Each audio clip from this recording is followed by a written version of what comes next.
Hello students, पिछले video में हमने आव्यूह का परिवर्त और उसके कुछ प्रॉपर्टी देखी थी।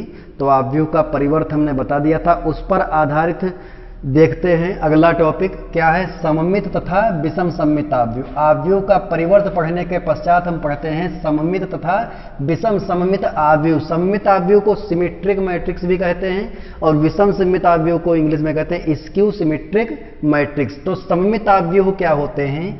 यदि किसी आव्यूह ए का परिवर्त ए डैश या ए टी, यदि किसी आव्यूह ए का परिवर्त किसके बराबर हो? उसी आव्यूह के बराबर हो। जब कोई ऐसा आव्यूह दिया गया हो कि उस आव्यूह का जो परिवर्त है, ट्रांसपोज है, तो वो किसके बराबर हो? ए के बराबर हो। तो दिया गया आव्यूह ए क्या कहलाता है? सममित आव्यूह कहलाता है। सममित आव्यूह कहलाता है। यदि किसी आव्यूह का परिवर्त लिख दें और वही आव्यूह आ जाए, अर्थात यदि कोई ऐसा आव्यूह ए डैश बराबर, जिसमें ए डैश बराबर ए हो, तो आव्यूह ए को हम सममित आव्यूह कहते हैं। अब सममित आव्यूह जो होते हैं वो वर्गाकार आव्यूह ही सममित आव्यूह हो सकते हैं। क्यों? क्योंकि यदि हम आयताकार आव्यूह दो प्रकार के पढ़ाए थे, क्षैतिज और ऊर्ध्वाधर आव्यूह। तो यदि हम क्षैतिज आव्यूह का परिवर्त लिखेंगे तो वो ऊर्ध्वाधर आव्यूह बन जाएगा, और ऊर्ध्वाधर आव्यूह का परिवर्त लिखेंगे तो क्षैतिज आव्यूह बन जाएगा। तो वो किसी भी स्थिति में ए डैश ए बराबर में नहीं आएगा। पंक्ति आव्यूह लिखेंगे, उसका पंक्ति आव्यूह का हम जब परिवर्त लिखेंगे तो स्तंभ आव्यूह आएगा, और स्तंभ आव्यूह का जब परिवर्त लिखेंगे तो पंक्ति आव्यूह आएगा। तो इस तरह से केवल और केवल वर्ग आव्यूह ही सममित तथा विषम सममित आव्यूह हो सकते हैं। और ऐसे वर्ग आव्यूह जिनमें ए डैश बराबर ए, तो वे वर्ग आव्यूह सममित आव्यूह कहे जाते हैं। और यदि ए डैश या ए टी बराबर किसके हो जाए? माइनस ए, उसी आव्यूह के बराबर आए, परंतु आव्यूह का जो चिन्ह हो वो बदल जाए, तो ये क्या हो जाएगा? हमारा विषम सममित आव्यूह बन जाएगा। विषम सममित आव्यूह। तो ये जो आव्यूह होगा वो विषम सममित आव्यूह होगा। तो इसकी परिभाषा हम देख लेते हैं फिर से। सममित आव्यूह क्या होता है? ऐसा वर्ग आव्यूह जिसका परिवर्त उसी आव्यूह के बराबर होता है, समान होता है, उसे हम सममित आव्यूह कहते हैं। और ऐसा वर्ग आव्यूह जिसमें किसी आव्यूह का परिवर्त उसी आव्यूह के समान बराबर होता है, परंतु उसका चिन्ह बदल जाता है कि ए डैश बराबर माइनस ए, तो ये विषम सममित आव्यूह होगा। जैसे एक एक उदाहरण हम देख लेते हैं। जैसे यहां पर हमने एक लिखा ए बराबर, एक आव्यूह लिखा है ए बराबर, ये है A H G H B F, और यहां पर जी एफ सी, ये आव्यूह एक हमने लिख दिया। ये एक वर्ग आव्यूह है। अब इसका हम डैश लिखते हैं। तो ए डैश बराबर, डैश में हमने बताया था परिवर्त आव्यूह कैसे लिखते हैं। जो दिया गया आव्यूह है उसकी पंक्तियों को स्तंभों में बदल दीजिए या स्तंभों को पंक्तियों में बदल दीजिए। जो पहली पंक्ति है वो पहला स्तंभ बन जाएगी। पहली पंक्ति के तीनों अवयव पहले स्तंभ के तीनों अवयव बन जाएंगे। दूसरी पंक्ति एच बी एफ है तो ये एच बी और एफ यहां आ जाएगा, और तीसरी पंक्ति तीसरा स्तंभ बना दी जाएगी। तीसरी पंक्ति के जो अवयव हैं वो तीसरे स्तंभ में लिख दिए जाएंगे। ये तो ध्यान से देखिए, यहां पर ए डैश और ए एक ही प्रकार, एक ही जैसे हैं, संगत अवयव इनके समान हैं। और ये 3x3 कोटि का आव्यूह था, तो ये 3x3 कोटि का आव्यूह हमें प्राप्त हुआ। तो यहां पर ए डैश बराबर ए आ गया, तो इसलिए जो ए होगा हमारा वो सममित आव्यूह होगा। तो ये है हमारा सममित आव्यूह। ऐसा वर्ग आव्यूह जिसका परिवर्त उसी आव्यूह के समान होता है उसे हम सममित आव्यूह कहते हैं। ये सममित आव्यूह की परिभाषा है। अब हम विषम सममित आव्यूह का एक उदाहरण देखते हैं। 0 -2 1, 2 0 1 -1, यहां 0 यहां -1, ये हो गया हमारा। इसका हम डैश लिखते हैं ए डैश। तो ए डैश लिखेंगे तो ये आ जाएगा 0 -2 1 ये आ जाएगा भाई। पहली पंक्ति जो है उसको हमने पहले स्तंभ के अनुरूप कर दिया। दूसरी पंक्ति के जो अवयव हैं 2 0 1, तो 2 0 1 ये दूसरे स्तंभ में हो जाएंगे। -1 0 तृतीय पंक्ति के तीसरी पंक्ति के अवयव थे वो तो तीसरे स्तंभ में हो जाएंगे। अब हम माइनस कॉमन ले लेते हैं। जब हम माइनस कॉमन लेंगे तो माइनस सभी में कॉमन लिया जाएगा। आव्यूह में जब हम गुणा करते हैं आव्यूह की तो सभी अवयवों की गुणा होती है, और जब कुछ कॉमन लेते हैं तो सभी अवयवों से कुछ न कुछ कॉमन लिया जाएगा। तो यहाँ सबके चिन्ह बदल जाएंगे। तो ये माइनस का आएगा, ये -1 था प्लस का 1 हो जाएगा, ये 2 हो जाएगा, ये 0 होगा, ये क्या हो जाएगा 1 प्लस का होगा, यहाँ माइनस का 1 होगा, यहाँ माइनस का 1 होगा, यहाँ 0 होगा। तो ये ध्यान से देखिए ए डैश बराबर हमारा क्या आ गया, ध्यान से देखिए यहाँ पर ये माइनस है, ए है माइनस कॉमन लिया तब ये बना। देखिए 0 2 -1 0 2 -1 -2 0 -1 -2 0 -1 1 1 0 1 1 0। तो ये -1 के इक्वल आया। इसलिए ये हमारा आव्यूह कैसा होगा, विषम सममित। ये आव्यूह कैसा है, विषम सममित है। और जो इधर आव्यूह ए लिखा हुआ था वो सममित आव्यूह है। तो विषम सममित आव्यूह क्या होता है, ऐसा वर्ग आव्यूह जिसमें आव्यूह का परिवर्त किसके बराबर होता है, उसी आव्यूह के बराबर होता है, परंतु उसका चिन्ह बदल जाता है, अर्थात ए डैश बराबर -a। तो ऐसा आव्यूह विषम सममित आव्यूह कहलाता है। इस तरह से हम विषम सममित आव्यूह देख लेते हैं। यहां पर एक एक उदाहरण देखा। जब कभी सममित या विषम सममित सिद्ध करने को आ जाए क्वेश्चन में, क्वेश्चन का कि सिद्ध करो दिया गया आव्यूह एक सममित आव्यूह है या दिया गया आव्यूह एक विषम सममित आव्यूह है, तो हम पहले आव्यूह का परिवर्त लिखेंगे और इसके बाद में हम तुलना करेंगे दिए गए आव्यूह से। तो यदि हमको माइनस कॉमन लेना पड़ता है तो माइनस बाहर निकाल लेते हैं, कॉमन ले लेते हैं, और अगर नहीं कॉमन लेना पड़ता है ऐसे समान है तो इस तरह से लिख देते हैं। तो यदि माइनस नहीं कॉमन लेना पड़ता है ए डैश बराबर ए आ जाता है तो सममित है, और ए डैश बराबर -a आएगा तो ये विषम सममित है। एक चीज ध्यान रखेंगे कि विषम सममित आव्यूह के जो मुख्य विकर्ण के अवयव होते हैं वो शून्य होते हैं। विषम सममित आव्यूह के मुख्य विकर्ण के अवयव सभी अवयव शून्य होते हैं, वो चाहे 3x3 का हो, चाहे 4x4 कोटि का हो, चाहे 5x5 कोटि का हो, चाहे 2x2 कोटि का हो। इसके मुख्य विकर्ण के अवयव शून्य होंगे, जबकि सममित आव्यूह में ऐसा कुछ नहीं होता है। एक चीज और ध्यान रखेंगे, सममित आव्यूह में A21 बराबर होता है A12 के, A31 A13 के बराबर होता है, और A23 बराबर होता है A32 के। ये ध्यान रखेंगे, ये हम 3x3 कोटि पर ये लिख रहे हैं। अब जब हम विषम सममित आव्यूह में आएंगे तो यहां -a आता है, तो केवल और केवल क्या करेंगे, माइनस चिन्ह लगा देंगे कि A21 किसके बराबर होगा, -A12 के, A31 किसके बराबर होगा, -A13 के, और A23 किसके बराबर होगा, -A32 के। इसमें प्लस होगा सममित आव्यूह में, और इसमें एक माइनस, या तो ये माइनस या तो ये माइनस, ये होगा। यहां पर A21 किसके बराबर होगा, -A12 के, A31 किसके बराबर होगा, -A13 के, और इसी तरह से डॉट डॉट आगे भी होता जाएगा। ये इसकी कुछ विशेषताएं होती हैं। हमने सममित तथा विषम सममित आव्यूह पढ़ा दिया। अब इसके बाद पढ़ते हैं किसी आव्यूह को सममित और विषम सममित आव्यूहों के योगफल के रूप में कैसे व्यक्त किया जाता है।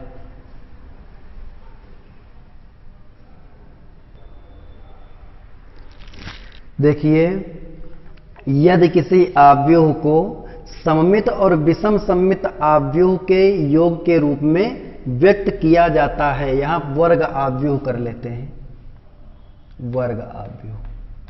यदि किसी वर्ग आव्यूह को सममित और विषम सममित आव्यूह के योग के रूप में व्यक्त किया जाता है, अर्थात a बराबर p प्लस क्यू, जहां a हमारा दिया गया वर्ग आव्यूह है और p सममित तथा q विषम सममित आव्यूह है, तो P बराबर होगा 1/2 ब्रैकेट में A प्लस A डैश, अर्थात हम A का परिवर्त आव्यूह निकालेंगे, फिर A प्लस A डैश ज्ञात करेंगे और 1/2 से गुणा कर देंगे तो हमारा सममित आव्यूह आ जाएगा, और Q बराबर 1/2 A माइनस A डैश, ये हमारा विषम सममित आव्यूह आ जाएगा। P सममित आव्यूह होगा तो 1/2 A प्लस A डैश, और Q विषम सममित आव्यूह होगा तो Q बराबर 1/2 A माइनस A डैश। अब इस पर एक एग्जाम्पल देखते हैं।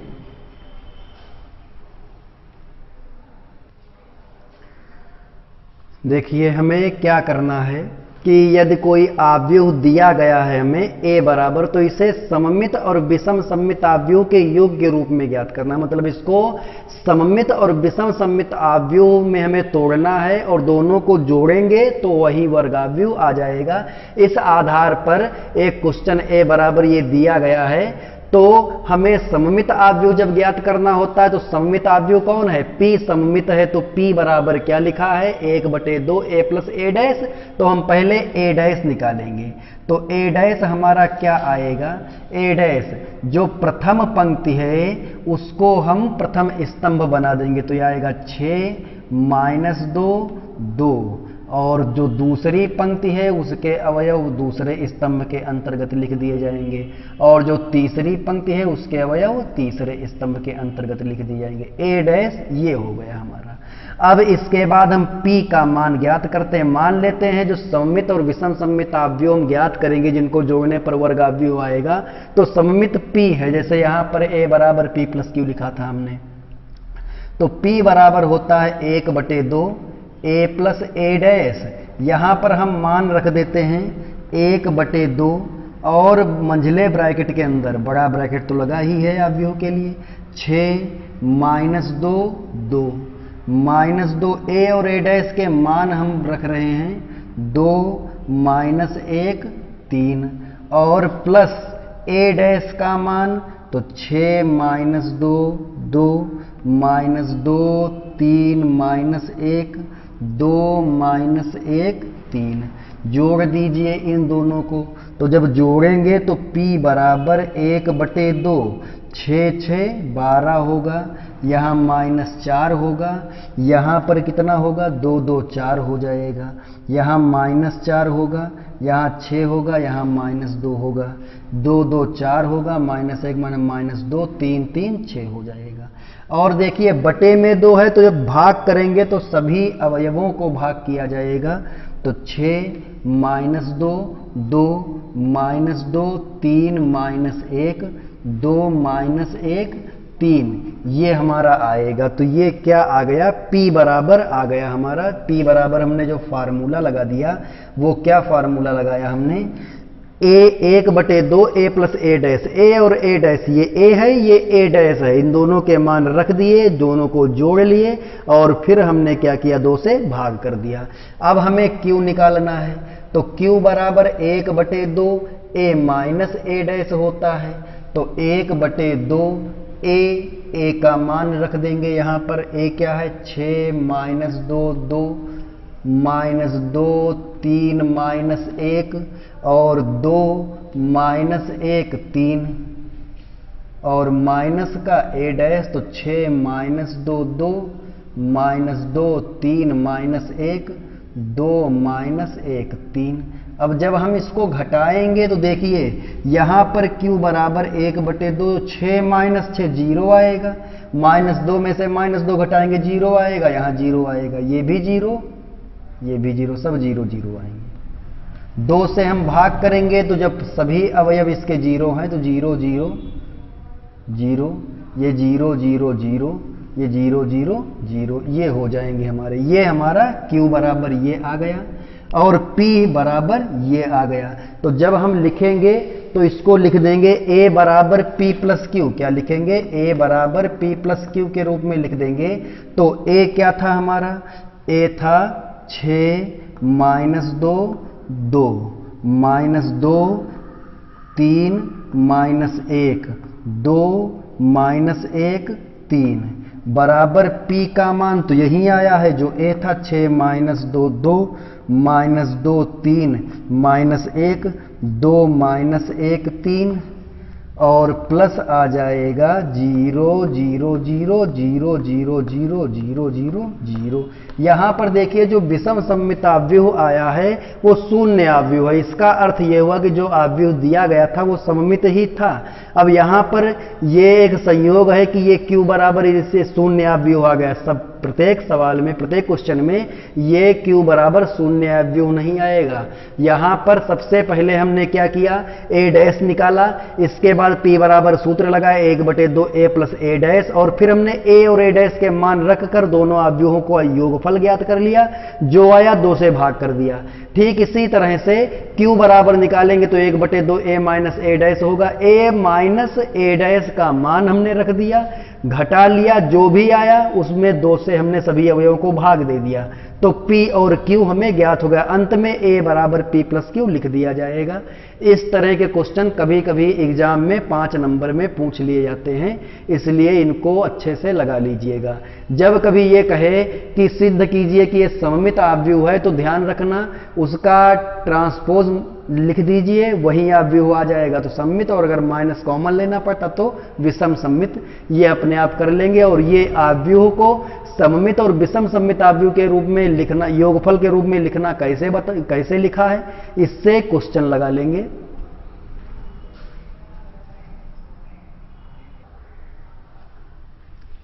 देखिए अभी अभी हमने सममित और विषम सममित आव्यूह पढ़ा दिया था। किसी आव्यूह को सममित और विषम सममित आव्यूह में कैसे, उसके योगफल के रूप में कैसे व्यक्त करेंगे, ये भी हमने बता दिया था। अब इसके बाद पढ़ते हैं व्युत्क्रमणीय तथा अव्युत्क्रमणीय आव्यूह। कैसे, जैसे हम संक्रिया जब पढ़ा रहे थे तो हमने बताया था कि संख्याओं की संक्रियाएं 4 होती हैं, plus, minus, plus, addition, subtraction, multiplication और डिवीजन, जोड़, घटाव, गुणा तथा भाग। तो यहां पर जोड़ना हमने पढ़ा, घटाना पढ़ा, व्यवकलन जिसे बोलते हैं आव्यूहों का व्यवकलन, इसके बाद हमने गुणन भी पढ़ लिया था, इसके बाद ट्रांसपोज मैट्रिक्स पढ़ लिए। अब इसके बाद में भाग नहीं है इसमें, और भाग के स्थान पर आव्यूहों का व्युत्क्रम है। तो सबसे पहले हम पढ़ते हैं व्युत्क्रमणीय आव्यूह। क्या पढ़ते हैं? व्युत्क्रमणीय आव्यूह। व्युत्क्रमणीय तथा अव्युत्क्रमणीय आव्यूह।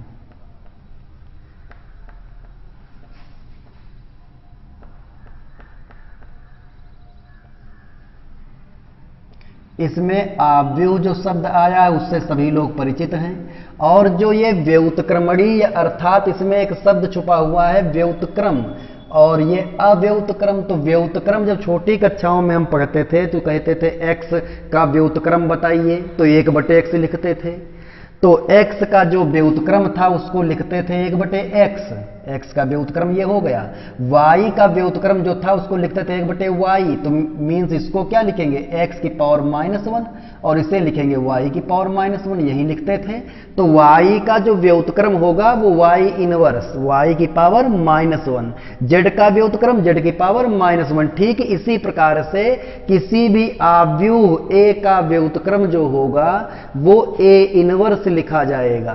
अब यहां पर 2 प्रकार के आव्यूह इस आधार पर किए जाते हैं, व्युत्क्रमणीय और अव्युत्क्रमणीय। इसको बोलते हैं सिंगुलर मैट्रिक्स और इसको नॉन सिंगुलर मैट्रिक्स। यहां पर जो व्युत्क्रमणीय आव्यूह होते हैं वे क्या होते हैं? व्युत्क्रमणीय ऐसे आव्यूह जिनका व्युत्क्रम संभव होता है, ऐसे आव्यूह जिनका व्युत्क्रम संभव होता है उन्हें क्या कहते हैं? व्युत्क्रमणीय आव्यूह कहते हैं। और वे आव्यूह जिनका व्युत्क्रम संभव नहीं होता, जिनका हम इनवर्स नहीं ज्ञात कर सकते, उन्हें हम अव्युत्क्रमणीय आव्यूह कहते हैं। एक चीज और, व्युत्क्रमणीय आव्यूह जिनको कहेंगे तो उनमें determinant of A not equal to 0 होगा, और अव्युत्क्रमणीय आव्यूह जिन्हें कहेंगे उनका determinant of A equal to 0 होगा। अभी टॉपिक डिटर्मिनेंट अर्थात सारणिक पढ़ाया नहीं, लेकिन परिभाषा में हम बता देते हैं। व्युत्क्रमणीय आव्यूह, अभी हमने परिभाषा बताई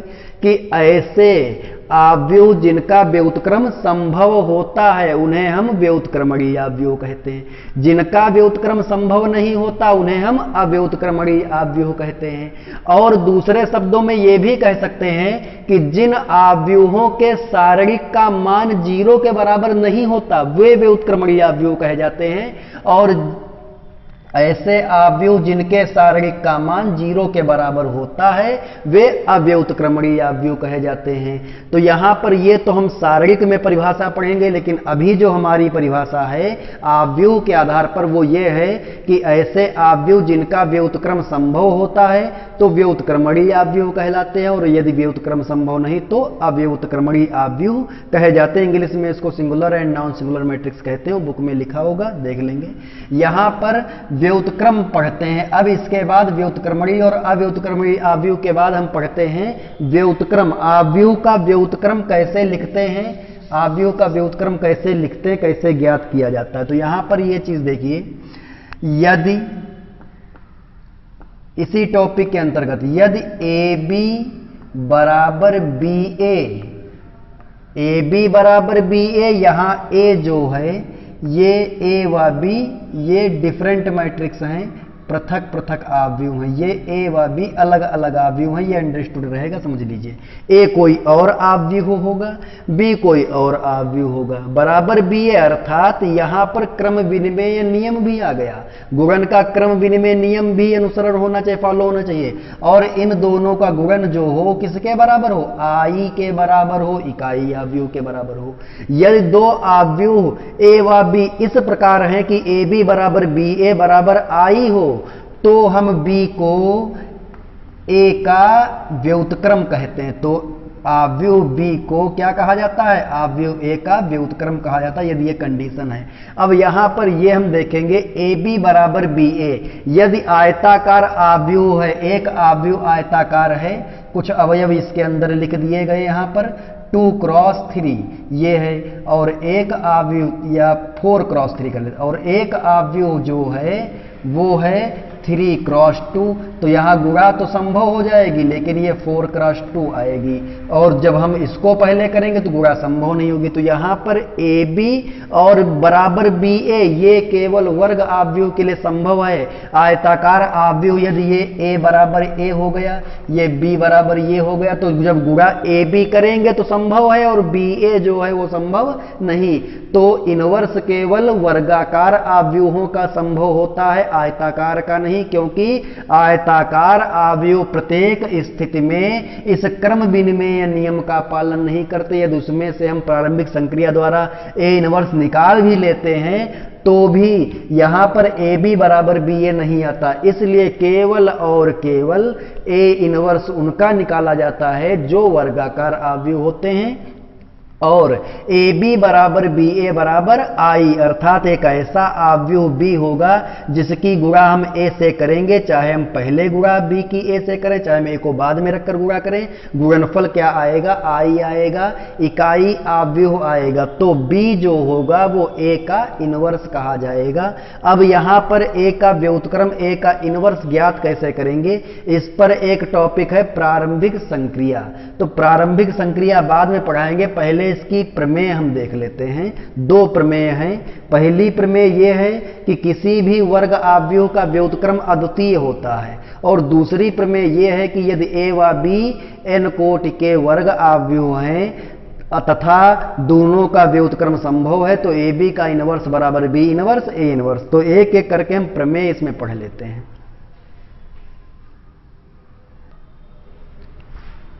देखिए, ये पहली प्रमेय है कि किसी भी व्युत्क्रमणीय आव्यूह का व्युत्क्रम अद्वितीय होता है। देखिए, जो व्युत्क्रमणीय आव्यूह होगा तो व्युत्क्रम उसका संभव होगा और वो वर्ग आव्यूह होगा। तो जो उसका व्युत्क्रम होता है अद्वितीय होता है, अर्थात किसी भी आव्यूह के 2 व्युत्क्रमणीय आव्यूह नहीं होते हैं, उसके व्युत्क्रम 2 संभव नहीं होते। यहां मान लेते हैं इसका अपोजिट कि माना आव्यूह ए के व्युत्क्रम आव्यूह कौन कौन से हैं, बी व सी हैं। ये हमने मान लिया कि आव्यूह ए के व्युत्क्रम बी व सी हैं। तो परिभाषा के अनुसार यदि बी इसका व्युत्क्रम है तो ए बी बराबर बी ए बराबर आई हो जाएगा। तथा यदि इसका व्युत्क्रम C है तो AC बराबर CA बराबर I हो जाएगा। यहां पर A और B, यदि A का व्युत्क्रम B है तो A व B क्रम विनिमय गुणन के क्रम विनिमय नियम का पालन करेंगे तो AB बराबर BA होगा। और चूंकि A का व्युत्क्रम B है इसलिए दोनों की का जो गुणन होगा वो इकाई आव्यूह आएगा। अब यहां पर आव्यूह A का व्युत्क्रम C है तो उसी प्रकार से AC A व C गुणन के क्रम विनिमय नियम को परिभाषित करेंगे और AC बराबर CA बराबर I आएगा। अब हमें यह प्रूफ करना है कि B और C जो अलग अलग आव्यूह हमने माने वो समान हैं, इक्वल हैं। तो यहां पर B बराबर हम क्या लिख सकते हैं, I इंटू बी ये लिख सकते हैं। गुणन के तत्समक नियम से I इकाई आव्यूह होता है और I की गुणा हम A से करेंगे तो A आएगा, B से I की गुणा करेंगे तो B आ जाएगा, I की गुणा C से करेंगे तो C आ जाएगा। अब हम यहां पर लिख देते हैं गुणन के तत्समक नियम से, जो हमने किया वो लिख दिया। गुणन के तत्समक नियम से, यदि किसी को कोई डाउट है तो बुक में गुणन का तत्समक नियम दिया गया है, उसको अच्छे से पढ़ लीजिए। B बराबर IB हो सकता है गुणन के तत्समक नियम से। अब यहां पर B बराबर I की जगह पर हम ये BA और AB भी रख सकते हैं, लेकिन इसमें B तो पहले से उपस्थित है तो इसलिए हम C के पदों में मान रखते हैं। तो यहां पर क्या रख दें, AC या CA, कोई एक रख दीजिए यहां पर, तो हम इसमें CA रख देते हैं। CA इंटू B हो जाएगा। कहां से रख दिया, AC या CA बराबर किसके है, I के है। यहां से हमने I की वैल्यू पुट कर दी। अब गुणन का सहचर्य नियम लगाया, जिस आव्यूह का व्युत्क्रम संभव था वहां सहचर्य नियम लग जाएगा। तो ये C इंटू AB हो जाएगा। C इंटू AB ये गुणन का सहचर्य नियम है। अब AB का मान किसके बराबर, देखिए AB जो है वो I के बराबर है तो यहां हम I कर देंगे। और अभी हमने बताया था कि गुणन के तत्समक नियम के अनुसार B बराबर IB था, तो उसी प्रकार CI का मान किसके बराबर होगा, C के बराबर। IC लिखें या CI लिखें, I की गुणा चाहे C से करें चाहे C की गुणा I से करें, आएगा C ही, जिससे गुणा की जाएगी वही आ जाएगा। देखो B बराबर C आ गया, अर्थात आव्यूह A के व्युत्क्रम 2B व C हमने माने थे तो दोनों बराबर आ जाएंगे। तो इससे ये सिद्ध होता है कि किसी भी व्युत्क्रमणीय आव्यूह का जो व्युत्क्रम आव्यूह होता है वो अद्वितीय होता है, वो दो नहीं होते। अगर वो दो हमने मान लिए तो वो समान आव्यूह को प्रदर्शित करेंगे। इस पर आधारित जो दूसरी प्रमेय है वो हम इसके अगले भाग में पढ़ाएंगे, जिसे हम अद्वितीयता यूनिकनेस प्रमेय भी, थ्योरम भी कहते हैं। यहां पर एक चीज ध्यान रखिए, ये प्रमेय जब कभी पूछी जाएगी तो ये 2 अंक में या कभी कभी 5 अंक में आ जाती है।